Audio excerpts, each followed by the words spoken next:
You can talk to almost any Jew today, any Muslim, any Hindu, and he will trace you back to the atrocities that were committed in the name of Christ for centuries.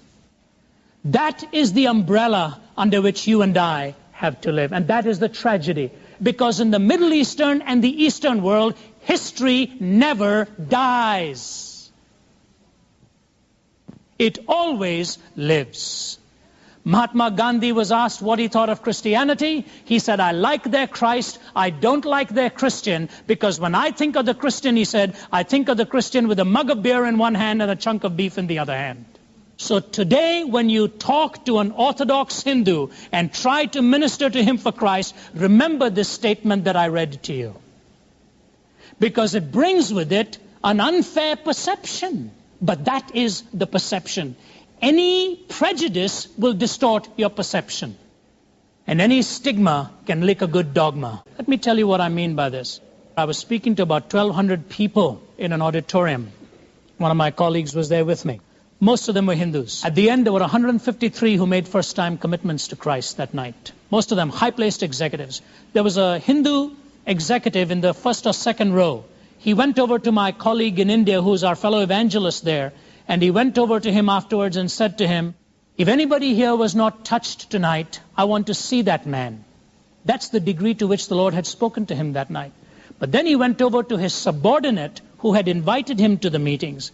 And he said to his subordinate, the only reason I came here tonight is because that man is Indian. There is a large group of people with whom that prejudice still exists. Therefore, if you're trying to reach a Hindu for Christ, it's a long road. And one of the roads that you'll have to cross is his confidence that you love him or her for who they are, not for something that you're trying to manipulate them into. And I would like to try and bring this all to a conclusion by giving you some principles in which you and I as Christians need to respond to it. Number one, when you're dealing with a Hindu, always go slowly. Go slowly. Please do not try to move fast. It never comes that quickly. Number two, show respect for what he or she believes without compromise. One of the missionary candidates who applied was born in India and knew some of the Indian languages better than I do. And he loved the country and wanted to go back, applied for a missionary visa, and they asked him purpose for coming, and he put down there to teach people about God. He will never, ever get a visa. They turned him down on a blacklist. My father was alive at that time. He was going to try and contact, because my dad was very highly placed in the government and in fact was in charge of the visa department, would probably have been able to try to do something. Shortly before he left, my dad passed away. But when he found out what had been said, he said, they will never change that line. He said, you don't tell a people of that respect for their own heritage that you're coming there to teach them about God when the whole nation is steeped in religion.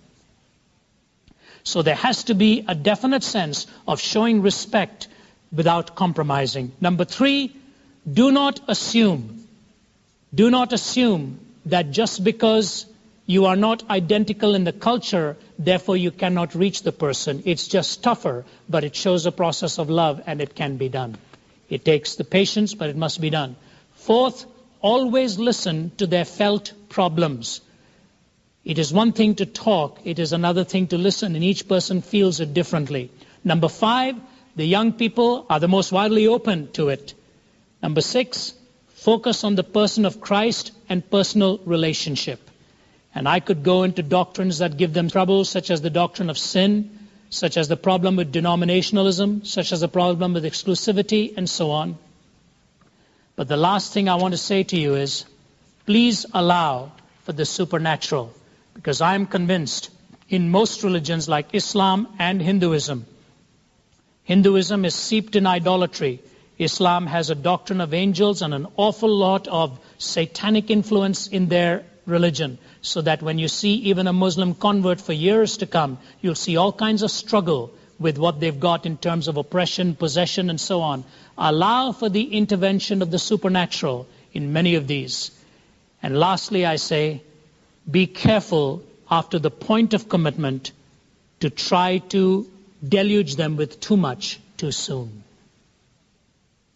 If you look at 2 Kings 5, when Naaman believed in Yahweh, and Naaman the Syrian, and he looked at Elisha and he said, I want to ask you a question. When I go back and my master asks me, when he leans on me to bow down before his own God of Rimmon, even though I will not be bowing down because he leans on me, my body half bends involuntarily. Is it all right for me to be there in the temple of Rimmon while my master is leaning on me? Elisha doesn't even answer the question directly. He just says to him, you go on, go in peace. And I think it is because Elisha felt Naaman would come to his own conviction and his own answer in the right time. You couldn't prescribe it with a sense of immediacy and send him on.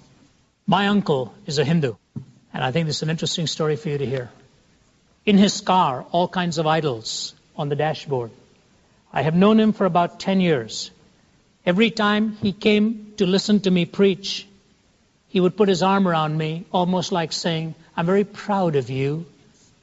He said, wait a minute, I poured my heart out trying to tell you what this message is about in Christ. But the suctioning in goes on. It adds, never subtracts. So this uncle of mine would come for every meeting. And we were preaching. And on Sunday morning, after I finished preaching, I said to my wife, something has happened to Uncle Eddie. I said, he looks at me differently. He talks to me differently.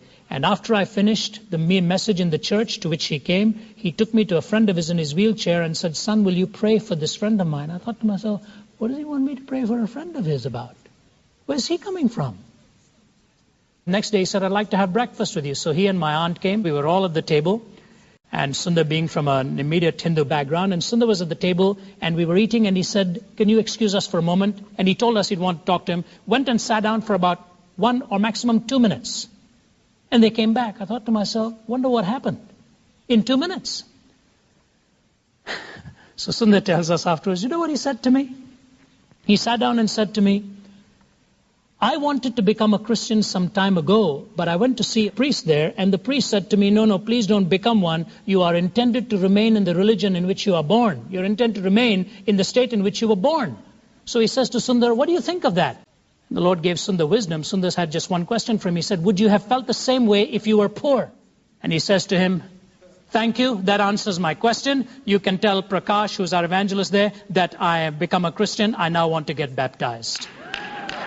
When I was there again, and my aunt said to me, son, how can I ever thank you for what you did for Uncle? I said, Auntie, did you hear what he said when he was getting baptized? He told the pastor before he got baptized, for all these years I kept saying, no man will ever convince me of Christianity. Let us take him at his word. No man did. I said, Auntie, the Spirit of God did. It happens. It happens in the strangest way of intervention. Why is it that it appeals to the Westerner? Listen here. This is a writer on Asian religions. The new Hinduism encourages a search within oneself to achieve harmony with the forces of change in the modern world. The inner search is attractive to many today. To fall into the flow of things, to get into touch with the process of growth, to sense a harmony with divine energy which works beneath the more visible forces of change in the world is an inviting alternative to struggling with moral choices. And then he says this, and it is especially appealing to those who are troubled by a sense of incompetence before the impersonal institutions which manipulate us. Caving into the pressures for conformity and going with the flow is far easier than finding good reasons to take a stand at some position of moral obligation. What this philosophy has done has given the Westerner the opportunity of having his cake and eating it too. Now he can say there are no moral absolutes. Now he can say there is no personal God. Now he can say I can sit in the middle of the day and meditate and do what I want and then go out there and live for the world, the flesh and the devil, as it were, and pay out my karma as time comes out. It gives them a back door for escape. And that's why I say the New Age movement is nothing more than an attempt at mitigating the bankruptcy of secularism with the spurious glitter of Eastern mysticism. The message you heard today is available in its entirety on CD or cassette. Just ask for message number 147 entitled The Spurious Glitter of Pantheism.